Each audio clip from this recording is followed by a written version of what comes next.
Me mau happy Sunday. Therefore, me jidi se Nyankopon dom. Oh ye. Sana me so me ho ye. Enen so eye da foforo nko kra bi. Me ma wakọ aba. E de mo ba experiences in life so. Now when say experiences in life dear. Abrabo me kokohwe ase. Osun amane. Ni nyina kan bi. Ana simple say. Wona abrabo no was start na enye easy. Na so nei nyame ne won edini yi. Ene wo nyina atena se. E share won abrabom experiences. Sane ye beya a wo hweme na. Obesua bibia firi. Obenyan kran hyewo. Arechechire. Na wonim say experiences in life on so die. Ni nyina na chi no. Enije kakra bi susu. Counselors eni asofo ekukudam susu. Ewoso. Anunti frobi na obi mfrobi. Na obi mfrobi. Yakopon koso nshraw. Onkoso nya okese. Wo ma oni abusua ne nyina ho ban emame. Wo ma wade ye nyina nsoso enye yi. Na kai se mi dia eye original. Ha na yas ba kope. Enase kese enkoma aboafo a wona soma sin nyina. Ah, papa go furniture. Enkonya papa efe. Ne hote na hodinvu. Mirafo se ope furniture huru bia ananso mpo se office furniture huru bia. Mirafo yi titu America afu ani chim ewo kese junction ne so ho a papa go furniture ewo ho. Na discount ne di uguso yendede ne promotion. Hey, say anodin fu ani chire ho. Fa number ni sisi a na kai say baby a eko bia delivery no ey free. Matari fe shemi ma ho fa mai eho akonno chese ama mi nura baye no SCP wonim se na ya asede mi gigidem se dia a chese baby e free no ano den boye raba eye Debbie's closet. Debbie's closet me say ko TikTok sisi a but Debbie's closet oho entare ahoro a opebia titiru eye ni two piece no ano den bibia obia kai say ye de bebre what empaboa fefefe hyemi so die therefore efri kwadwo shoes ewo danceman sakaman junction and sunyame ye road ni so ha and akwadwo shoes ewo bomodin a na kwadwo die empaboa horo bia bi ewo ho na uria anom die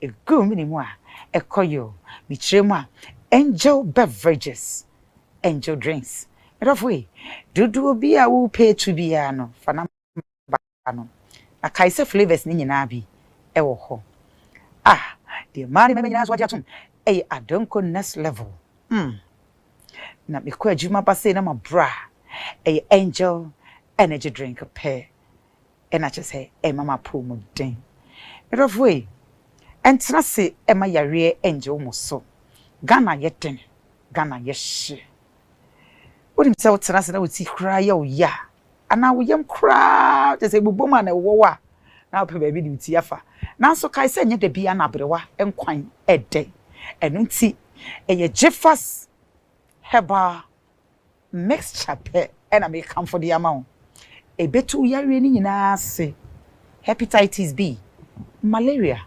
typhoid menstrual pain anansumpo se yare ahore ka ho nyina Jeffers mixture e betu na se e the amount na de mema ni nyina so age atum de eye Jeffers P capsules pe e na wo mu nyina age atum be me hwa na wa nkogu hu ani ma se wo ba nanim e ma na mfa wani ma anye fom enu ti ba bia wo bia no Jeffers P capsules nko a e de betumi age wo nkwa mitri hwi fefefe kire se A drew kwasi ada say na say cute cat palo.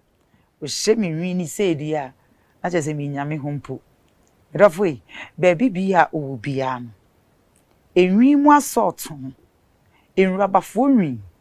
Che say yi kire mu a apremafo na nkasa. Eho e na obi ade nani a kire. Wom e wo Abeka Junction. Bus stop wa opposite Echo Bank. Child no way for side. Child no Accra. Accra. Aso, for side. E wo Mile 7. Oh, Mile 7. Okay. And I'm the Kwachimota Preparatory School Accra. Okay. And I'm circle back to African Child. Wow. And Sata Mexico ofin Jessica Bongo. yeah, average people, yen sheda nyon kofo a yebeka say you was can be bree while ni police officer. But emu ye yen sheda yen say my breast a control we fuo mu ne sa anyam. But it was okay. And a little about me, and I do me call prior to secondary school. Me feel what pen and share will be and check crown and share producer. Ultra movie. By that time, no ultra movie. No only Harry Lord and a year Juma. Okay. He was a marketer. So me share nana. Yes, a year Juma boom. Okay. So only a friend in young consume production. Yani co-register. I met him. I co-register production in the BBR. Okay. So I am part of it. One or age of 18 years. Okay. I'm getting to 18. Maybe a school term. Within 17, 18, I'm BA. SS. Yeah. Okay, and I worry at the age of 21. To 21 years, okay. Yeah, you're quite. It's you do that time, no, and I'm very worried. I think 21, 22, and I'm worried. Okay, my ex-husband, and I started production. So, as we thought of building our own way production house, which is Nyan Control Production. If you hold on, yes, I am marketing as well. It's near marketing movies. By then, there's some marketing movies. It's now better Nyan Control 1 and 2. Tell me, never. And yet never achapa industry no matter. But still now na dear what's here so na what you need. Wow. Young causes. See, no one here did more. Yeah, we do something fancy. Yeah. Not when you acting no one na so say we share producer na or do Ibrahim.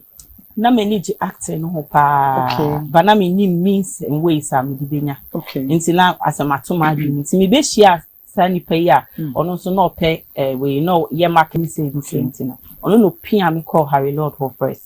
And Sana Yanka say the a production house. Okay. And see time I know when you hono or try so be call other producers one once and say sign a koye. I think I tried only one.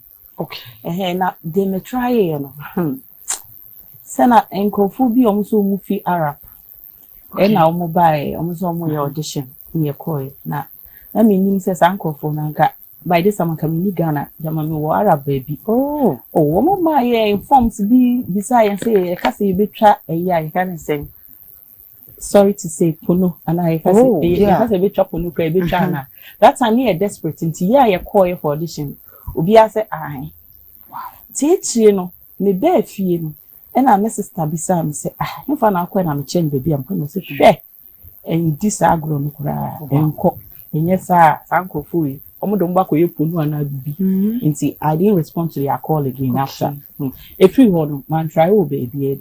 So send me meeting my ex-husband. Okay. And at that time, I say, one actress, and I make her say, one me trust me, Kadian or passion, now or person career. Me no, me sonny me and I'm a pejuma. Me person be a businessman. Okay. I didn't want to go to school. So a businesswoman. Yeah. Because I'm any discount. They be a businesswoman woman. Okay. And I mean, since you cancel your whooper, a year juma penny be most. Okay. And to me, from conscience, now I just wanted to be a businesswoman. Oh. Yeah. And to me, yes, I thought to say, well, so trusting me now, when you know. That was why I went into that too. So kind of business Ben and they will stream at that time and I said that age, you know. So now okay, now I like cooking too as well. Into now me person me here restaurants kesi na me nwe so that was my first aim. And our second one year say mako for fanya mafi China say me so be a China America ko fanya man me fe. So, or a busy person or cover. So that was my something and come in movie. Okay, no, I'm having. Yeah. Movie ben na do eba lamplight nem. It was a breben so na do epie. Acho Kaya you. Kaya you. Make you na Kaya. Kaya you na me yeah. I was avo. Boss. I was avo. But I'm here screen so. Nkwa ayo tima brenya we na defi bi na ayi.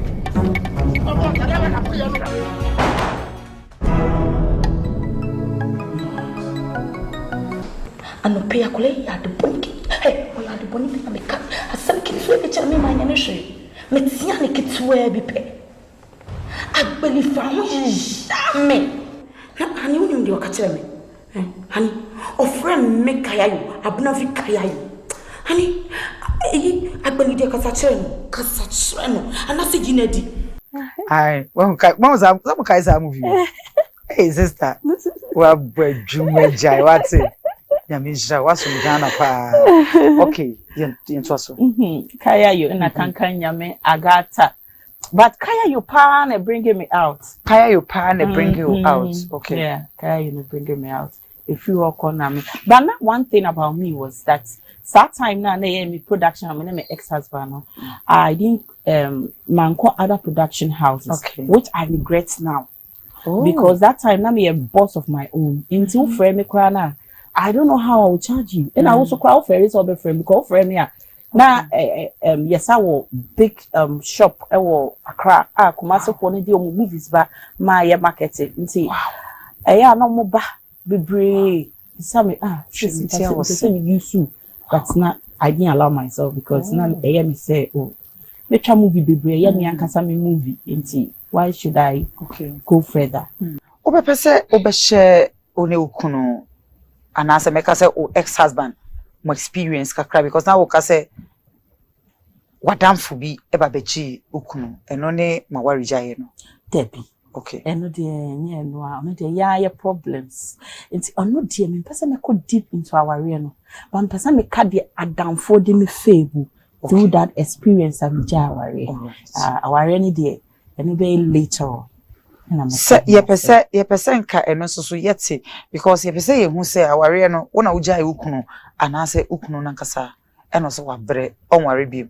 obejai because one dwen sebe kola na mode omo abe ewiase no man dwen omo hu ena mujai Debbie aware ni de miscommunication ene nyeme bi eba mu ejuma ye bomu nsem anything you treat him especially saying me ex-husband treating to sakwala because that time me sha and I'm a worry so me catch you say me share be man around 18 years me net na kakra and say na ye worry 21 22 there about no nti na enyeme bi wo ho a on family treat you to say akola sesen asin how me ntwa no won say sisi na ka me worry a se me ni kunu ye adwuma anka me pese obetua meka every month me say huntia to say worker because na me ni ye adwuma to say worker what you say nti e be ma me ankasa na me ndem ho se ye be ye adwuma bomu ska beba ye mienu ene ye di sika ne bom nti na chese se bibisi a na chese ye nina ye ho be chire eno ene dey sansem sem we nua ba esi kasam be say na fu bisa say na scan ye because no no nko ana me di bibia ma no impo me cast kora obepa ma me no age odi onu ni din eto so nti say na say me se me ton ka na I have no say na me sanso nti na ye me say aware de yes say one shall be two say two shall be we are one right nti eno ediminya nkasa awa brabo eche say ye ja aware na me ni hwe bibie ni ho amewo obi a woni na ye joint production abom account everything make us say production ne kra no wona wo man is kamo because na fe yes that times we nim e wo bebia de odu be ye bia ana see de odu be toso bia no ye to but when free na komem anye property bia ma wa make us odu wankasa odi ni e toso wow say huntia on say na misa na me ni obi a obetu for me nua no me ye 4 me na me kwa ware mu ntem Moye madoro say. Ma 3 Na by ma 1. be ma 1 be ma na ye bakan. Okay. Na oba na odi m'anim no ono ware. Okay. Nti na oni experience bia fa nyame bia so I was lucky say me na me ware ntem. Nti na me ni advice bia so fi obi a ho. Na akoye se me maame nso or that cool type. Nti o maame bi wo ho a wafofa nyama bi ni mu nti no ukọ ba bia obetimi atea wo. Me maame ye that type on dem paibo na na eboko bibia fa benyame. So ti ase. Nti yes no na ware a me kom no. Me so we be ma we di onu na me ni be. Okay. Because man dan jon ho da se me ni be jai. That time na daddy make us o papa police ni. Yeah. Na ase police ni anase meka say police ni ba police ni pani ba na kwachi utrinsa anase wakwa aware na wo fa aware mu atete wo hawo ede na papa e ka fa ho because meka say ma de bi o paibofo ntino ntimi enya ho hwe ni ade ede na daddy eye fa ho as a police officer na police ni pani me papa typical amlani. Okay. Anwafo aware ye ntro list bibiri anwafo aware ye ntro list bibiri nti akoye se ye warewa unsan befi. Okay. Ti dwene ho ansana wako.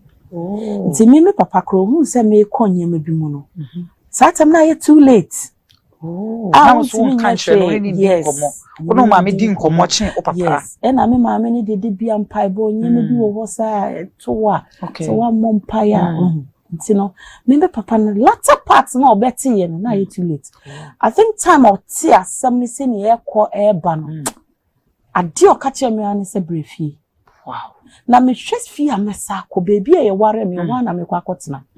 Sister na me frere ba. Enti enei se obase wanu no ho fanem from so che no esan mudachi ekudie enkola na omukita mo na obesan na tena there be because time na me here no nkola isi say bakotro BC ti say o ma ye mature do mo kasa mpeni nsemu na ma che so mo hu video bi kura mo timi fro ka say mami why do you have to talk like this echeche onyema ma fe na me here no there be see ade me here no sis wadama igina hani ntwa ho eba beto so paa afi ni ye bedi nkumo afi ni ye bedo afi na ye pesa woni yen ebe share wa brabom experiences do bi dia yew a ene wuntimi fa nche di pa no counselor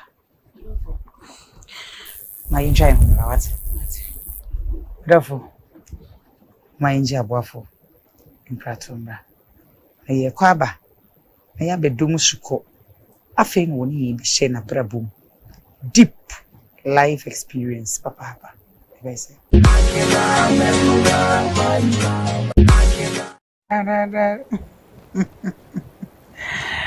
I was here for me movie bia akwa babiem edimoba experiences in life so ya men kosun show na probi no bi probi osi afi na ensemo no ana experiences no ana nkomo no ye bedomu esuko na sie kese enkomo aboafo nyina ebi oma intwaso counselor ensema elom aba ekai bremu kakra emame na afi yensan enkono ho That's mommy chia watifu. Watifu the national camera anyway. Chia watifu. Say you make the humble. It's really one share. Na mimi aba yasema kai. Acho kasa den kakra. Mimi aba yasema kai. Emma bebre FM.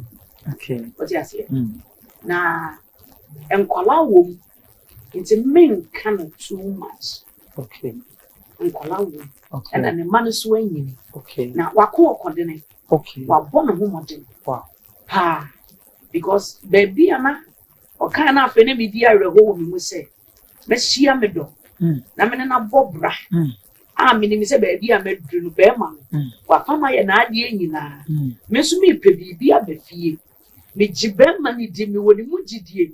ti me jani o me bebre di ahye ne nsa amme de me di kura di se ko bisa be ma na nsa o ti ase de me hye kura di se bisa be ma na nsa me me di di se bisa be which means me nua bebe me busua kura sika ati so gi free be ma na asa bruchira warrior se me nua be ni me bi ye mobo ana se ma me bi yare na so be ma ni bibi ati so gi free be ma na be ma na ndwene oba no emfa so a odi abra no ene oba no contribution wa contribute e want a life who your ba young lady who share me say so who kuru ne we ye adwuma very good but try say we betimi agina ma wo so okay because aware no and as a life no car na amuchimu no ya aware akwantu no tie betimi apai okay who need spare tire obeye den who need choose how the betu tire na obeye den tire ni bi na apai ama me ni aba we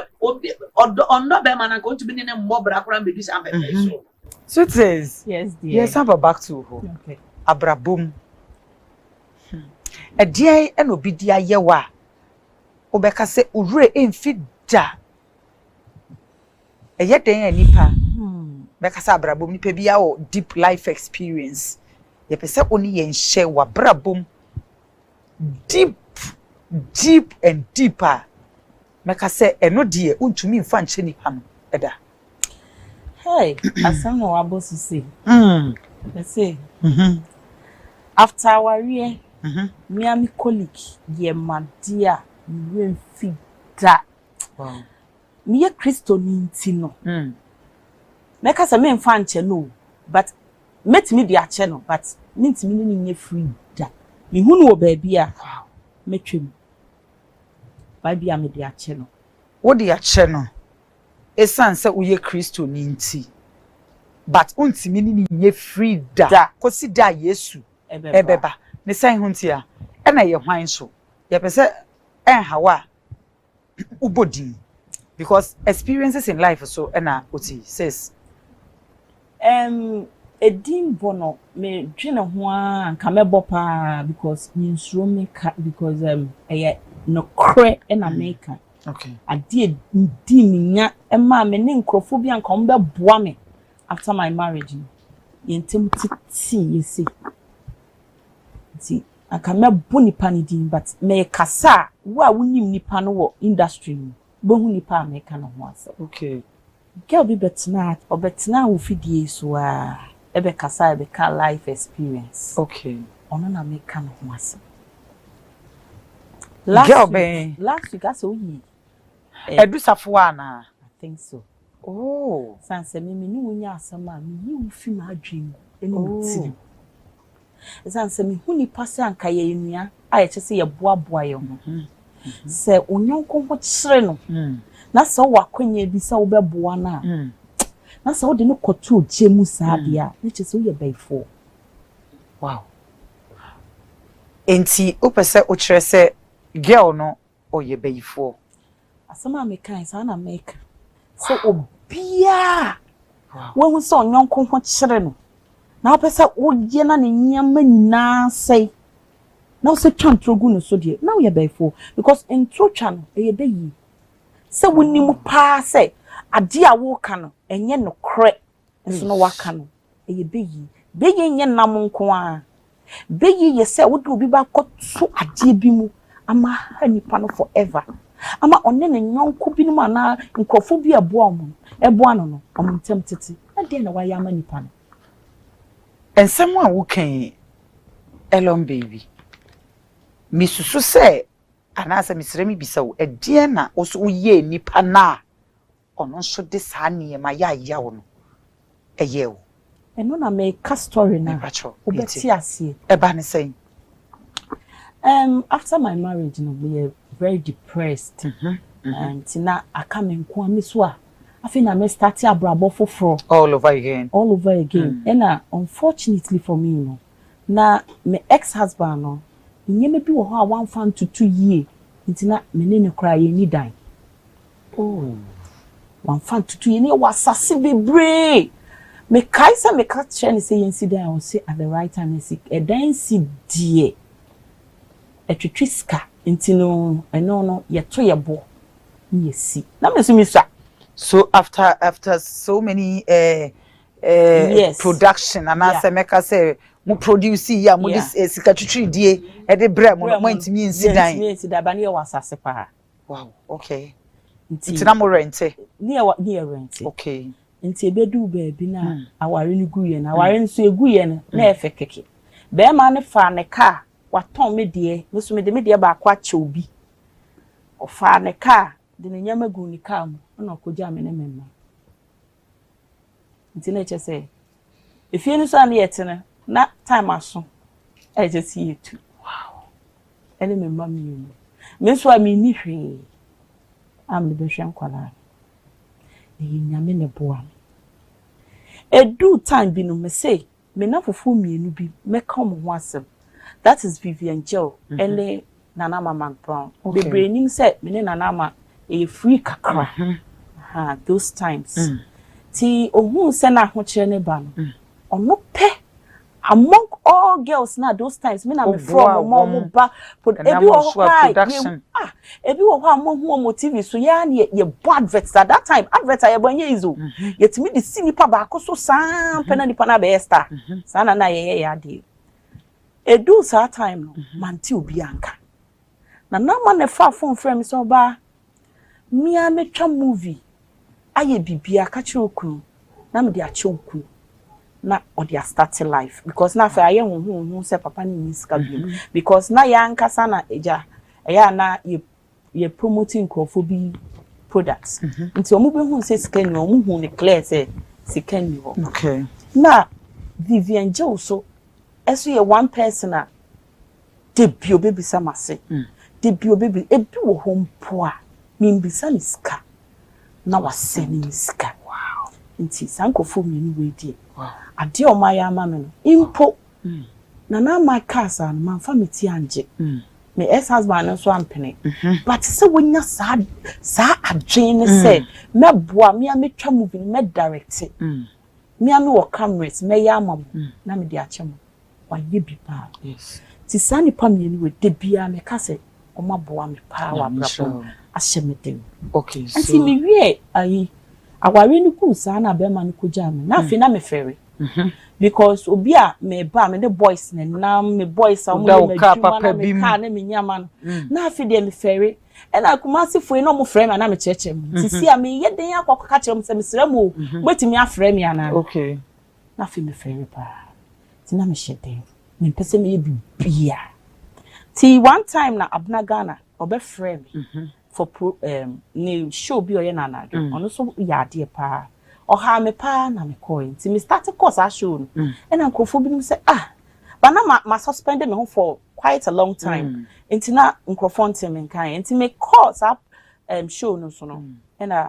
nkofo start say sister ye hu na che no ho me sanya ma enti ebe ye say first no na nkofo frame shows because of the sister ni use me na nkofo frame shows for that is Abna Ghana na nkofo frame shows and aju shows pa mama ko kan ma ho nsem ne me ma ho nsem sa ti ebedu baby e na girl na make o kan no wasem ubodi ni sisi adusa for no ye show bi e one of prophet bi one of you can say one of TV stations in Ketwani bi enti that time no so within that time na fufu bi fi America by na omo be ka me ho omo beti ma asem no na fe ya na omo be fa me pie ni nyama na girl no ye musician nti okọ one of the stations big station sa papa no oboa ye power industry no nti na girl no so pese ode na nyomo e koma papa nti mi ndi na chi ne yonko na ye ko ye ne koto papa na nkasa nkofo bebre ni mba me pese me bu ni din mo koto papa ben and papa TV station TV station ben oh is it Father Dixon TV station kesi because who can some papa afani pa no ho I don't think say odi nwan yes is it Father Dixon and na say yeah papa Dr. Kukotin Father Dixon okay ti ekoye no okay na the producer that is the director that is Mr. Frank Roger Kote na me way back I'm in the adwuma. Like na me ni adwuma, but here with the same vicinity. I say Tom movies this anyama. Nti yes na ohun no say hello. Me watch you because now I said my fade out cry. Me ankasa na me fade out because na me hu say no. Me nti me fa me ho enko. Dey call that so o take akra. Best reminisce anyama nti no. Ohun mi na no ka sa na me sere nti madam fo no na ka che me say shelo. Na wo cha kire no wo ja aware ne sa anyama. And she just said madam fo be do safo an ne ko ka kire. And no ye madam fo no fi abrochi ba ye na ode me call. Nti yes na father me ho kra ye ne mobo. No bi sa me say nti say na what ma asem no say na Frank Roger ka say hey Elom those times those times pani e pese oba English movies ma hana sa was so ma because I had that opportunity very early say na mo frɛ me Jackie ni mu nia no mo ba soro wo no be audition me hu mo ye force me say me nyeda oti ase nti na o ka tem say no get way oye young no ho fe pa stop am for it also no pet. Listen, they be also be kuma woodful. Na me say why na manage. Ti papa na the long and short ni say. Father Dixon ye na dream so obe boa me. Nti no ma me start say me ba ni programs na adwo. Okay. Good. Nti edu sa no e na father di ni birthday bi. Na ni birthday na no wodi no. I think say father 1st January birthday. Yes. No? Okay. I think say adia father ye say won say kuma would phone be brave pentokwa any sanyama. And if father wanted to test me how I was sebia me pekasa na asa me ye nyama bisantino o kachre I think so kachre we just say obey or ye me penasem na me pese me boa no na nso me pesa kuma would phone no mo kasa be no enti me pese me so me hwe so o pasia na che say akole be so no aboa no nti ya wa na madam for girl na ofi American so father so ye na small party bi ofi nti ye mra na msu ene ye koy nti ye koy kwa na nkofo bibiri ho nti ye kwa na father say eye nka nkyere roja o ena msu nti me de asasem ni kwa de metwem ma forget me kra de me bi sa father mpo say dey nti na father casa because me call enye private party bi ankofo doors kra wo kwa ye bought tennis ball ne sa nyamanya so it was a lovely thing ye private a ofa ankofo kakra bi a ye call ti metewa na osofo na ni TV station no oye programs na ya mekọ no obe frame say omu ye programs on pese me ba as a guest nti me call ye na me koto edu safo ano ewo nti me to no na me hu ni daba me hu say asa oye controversial nyama bi ni sa nyama nti na ye me say well on one life in the family I just have to do what I have to do and go nti me ye wie ma na ya je numbers o na mo be ye namfo na ye be namfo no na get you frame that time no yija se bi o na o ne papa wa ha say no onye nya issue ene ekua ne ene se nshadanche bebre sa okay bebre no ne ekua na yi no mo o didi o matem nti I called her and I make her so ba ya sense ma wuke anu o hye nti jai so sis jai sanko fo mo nya papa ena o kan na asem ti me forget him ti me ho na be frame na so ba nyama bi wo ho a ya no wotwa so social media fight and fashion ma nti o wona sister ka chem so nyama ni bi wo ho a ye de hype ye ho wow I don't believe in those things but me feel say well that is her life obia say no person or yes star bia no betimi aye nti I don't really care Adusafo aka kire say nyama ni bi ho no mo sheda yes na be hype o edi o be ba out on baba star na nipa be hu eti atem didie ni bi ho no mo sheda na mo tena se plan na ye no kre ye didi ni ansa na me hu say enye ni nia na ye no kre enti wo ka sa kire me I just overlook that man come what am bi ene gay be ye madam fo ene gi se wankọ ha sei obe frɛ me se bi o me kra me fa phone mfrɛ no ono no frɛ me obe frɛ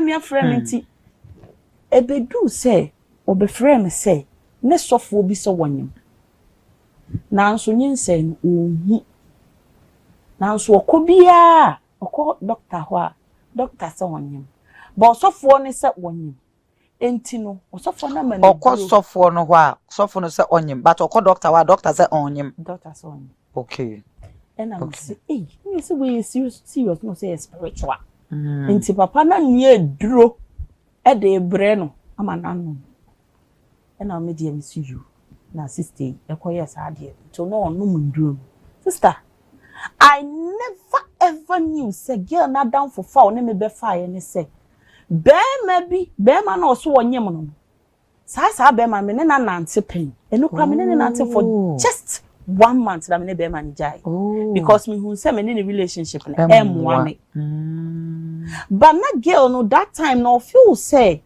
me ne be ma ne wo hostel serious me obi wo edipa na ehwe wo who be serious one nete baby me ne nete okay they say one kwala nete bom yeah okay hello say ejuma pe na we I side movie industry yeah anywhere me girl be na ye no yaton intimidi me no me kotoni ni biba na ode this was made by my own girl. Okay. Yeah, me ton with different hairs. I have to me state of so me nyama am the be so man call for. So I do in hair. Yet say Drew baby no only Vivian Jill. Ebenam obi so ema montemu eye basaka krase say it say benam ge ya so edu safo ya so ofafo no obefrɛ wo obefrɛ bi obefrɛ elom sisi obefrɛ wankasa wenye se o say obefrɛ wo ankasa ka se elom sisi o se bisane se enye ono no ka kire me na nipa na befrɛ enti na madu safo aso ena woni Vivian Jill yeah for 2 years wankasa wo bestie for sister wadi nyina tenam ne so na mo be nya kasa mo be kontokwa mo be nya problem no for 2 years wow obi a menene ti se nua menena nkasa onu ankasa ba nyankopon hu me say asam to wan kasa bebri eya afa yem paibo wow because me de to nyame anim say I have no idea say ebitimi sheda a create issue e de ba na chese poppy up a man stardom but I never knew. And see, I was just naive. I didn't know anything. And see, so some no catch him say I wasn't smart. And my dream who says, Anna, and you'll be our bell, and open you. Ope bibi if you wow, no dear sell. Wow. And see, no me need in casa to say dear Montem. To say, oh, on one casa no frame or so bar. Let's put all things aside. Yeah, on one of frame. Because you say baby obekobia monanti bo mo ko baby but you baby no ase na ye humu bi ntine na medusa fo aso na medusa fo wow but say di nyankopon adom say nyankopon adom se ubeda benyane na ubehun se wonsem egu social media ye gu anim ase na ensem ne nye no kra enkola no nti eya eden ene ba wutim den pa because that was my first issue whereby just say me mano especially my firstborn or connect so no bo elomaba in some abete or so for be like going out nini na ye edusafo ano and e de ba wow me ba ne timi read say mami sa pe no yoka na eye me fair say aden e just say call this thing wow uji enamfo dibim debi uji nipa din so nipa de mi ntimi ngini ndisa okay say why na your best friend our industry name aside nipa metimi aka say me ne ye close Vivian because ono na yet say minia ntimi nka say adamfo minia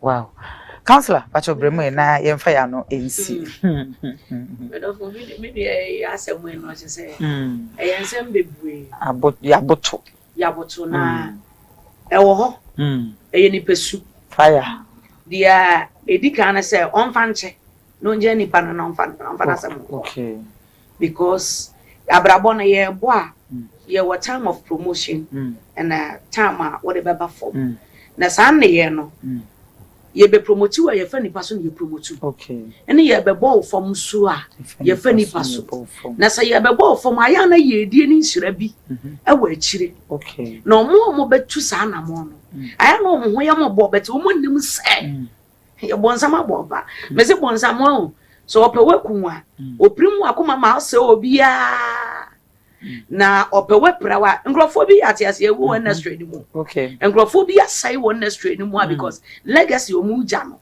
enye good legacy okay but on office oginidi oginidi eko okay nti no me nka ne bebre ba de me kan ne se on sha no hode na the way wetimi abounce back on fa nani nto ne mananim na on bomodis obepem akwa nanim wa brabo nti no me hunu se nipa na odi se aduma no ya bona baso sunsun onkoso wow nyamishrawo sis ahove obeware bi no worry bi yen hwe nim dabe oh aware de enye gidigidi di on ni ti or you serious nti yen hwe wanim se mbeware dabe ye bonya mempae wow hello ensama ya kanyina bonitofa ensama makani na mama ehu se nipa wo ho na obi ba won chen se mepa wadamfo a eya ma wo chusu wadamfo ma obi chusu okay sade ni yensua pa obi ben wo pa woni mitirimu po ti mesiraw nkasa hu asama obeka because so obi se odi asam beto so a eya na papa kakra wo anase no kra kakra wo ansa no de ntro bebre beka wonti no uyi wanu bia enyeyi nti hwehwe won namfofo. Choose your friends. Don't let your friends choose you. Okay. Thank you. Oh, ebia social media handle be abesore tuja. Elomaba. Baby Elomaba. Nyamishram. Chia Vivian Geo mami. Oh, me Chia Vivian Geo, my sweet sister. I love you so much. Thank you for loving me. You know that. So I love you too much. Me mano me Chia umunina. Omo hwe mo beka say, "Eh, mama no." Nyamisha so fa mi show camera nim now find out ways na fa telephone number to jo. Me jira me ne yansam so to my one youth you know. Ye brain it. Efo say so obi ba wa brabo mu a. Pacho show camera. Good say wo be hwe wo benya danfo but so say wanum bon na won bie wanum nka nchiro obi a ana won kasa obi hu wanum sense nti yen kipo ye ho ewom say adanfo eye ba adanfo bi wo ma eye musuo nti fa adanfo pa ede enum nyam ebebrel michia memma na michia masafo benyina media na sofa etewia okay fire but of our number to ja wadaro my number is 0243 90 36 17 0243 90 36 17 say our program bibia opese say fa futuo asofudie enwom to cancer our problem you me dey we dia we invite me okay me wo en kan cancer for no say mo yo de nesia won frɛ me nyamisha everything yakopon sha mo say me to nsafrɛ mu a mobile beautiful omofu ano den hey chiming face no man be why say be ya pa so me de be kwa chani so fa me nyamisha say to nsafrɛ ba everything aha na bre no ebe makwan de djumadi no ye di esi yankopon koso nhira onye okese se edukwasi ada ne da unyabre se na ya se bebe di mi bebi a mehwe na ya experience nko na benya bi e de abomentoma ano e de abombra yankopon koso nhira na kai se e telephone number na e da screen enim jumedi bi a wo apese ebo de road ma on fa na free wo experience bi aso apese on yen share fa na free and na se kese enkoma aboafo ona so mase nyina papa go furniture Jeffers mixture Angel beverages cute cats palo kwadwo shoes Debbie's closets yankopon onko sunshine that's Sunday ebesensha